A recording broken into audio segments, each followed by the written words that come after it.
Assalamualaikum warahmatullahi wabarakatuh. Dalam video kali ini, kita akan praktek mengolah data dengan menggunakan software Smart PLS. Nah, metode analisis datanya itu adalah PLSM. Jadi, metode analisis datanya PLSM menggunakan software Smart PLS. Nah, di sini variabelnya itu ada 3. Ada manfaat, itu X1, ada kemudahan, itu X2, ada minat mahasiswa terhadap Shopee Pay Later, itu Y. Jadi hipotesisnya ada 2 di sini. Pertama, pengaruh manfaat terhadap minat mahasiswa. Nah, itu hipotesis yang pertama. Nah, hipotesis yang kedua adalah pengaruh kemudahan terhadap minat mahasiswa, ya. Jadi hipotesisnya ada 2. Jadi total hipotesisnya ada 2. Ini jumlah respondennya ada 100. Kita coba lihat datanya dulu.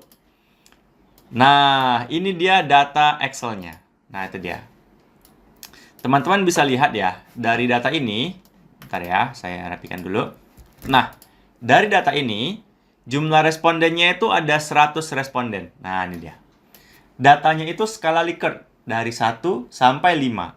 1 menyatakan sangat tidak setuju, 2 tidak setuju, sampai 5 sangat setuju.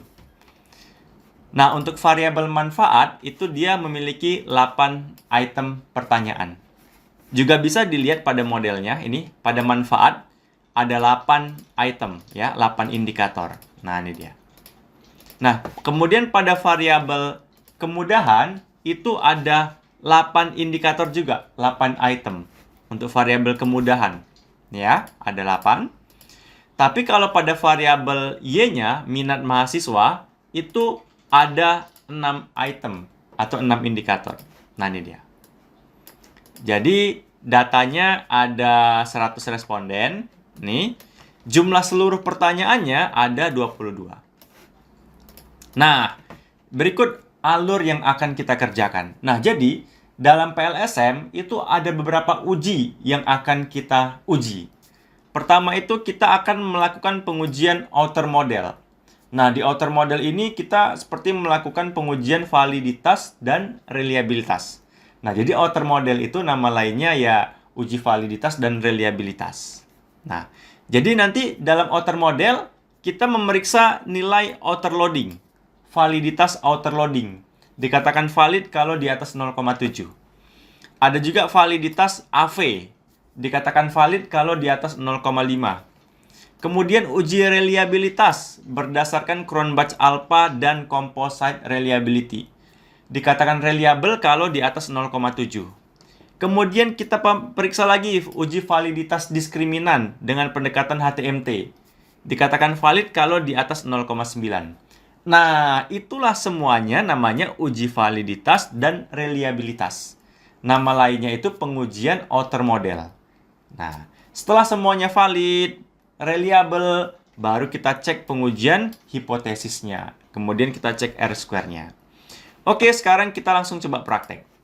Nah, di sini untuk melakukan pengujian validitas dan reliabilitas atau pengujian outer model, kita pilih calculate, PLSM algorithm. Kemudian pilih start calculation. Nah, tadi tahapannya adalah kita akan memeriksa nilai validitas outer loading. Dikatakan valid kalau nilai outer loadingnya di atas 0,7. Di mana kita bisa melihat nih di bagian outer loading. Bisa dilihat semua nilai outer loadingnya. Ini nilai outer loading ya. Semua nilainya sudah di atas 0,7. Warnanya hijau. Nah, kalau merah, warnanya bisa merah. Itu artinya di bawah 0,7. Nah, kita lihat di hasil olah datanya, outer loadingnya ada di tabel 41. Nah, ini dia.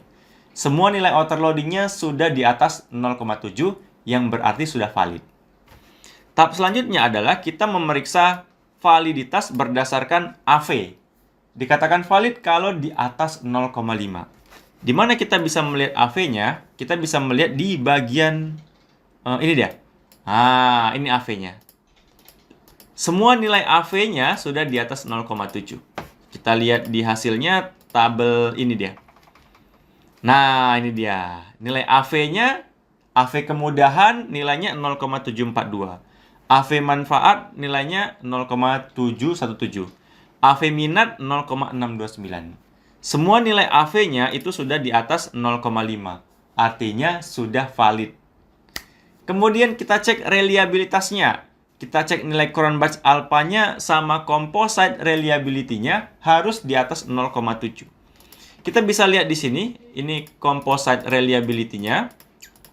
Ini nilai Cronbach alpha-nya. Semuanya sudah di atas 0,7. Syaratnya kan harus di atas 0,7. Ya, ini dia. Jadi sudah reliable.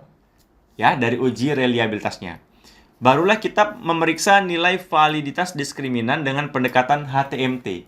Harus di bawah 0,9. Itu ada di sini. Ini HTMT-nya. Teman-teman, di sini memang kosong, ya. Kenapa? Karena HTMT X2 dengan X2 dia nggak ada kosong. Sama juga di sini, HTMT minat dengan minat nggak ada. Di sini baru ada HTMT M1 dan X2.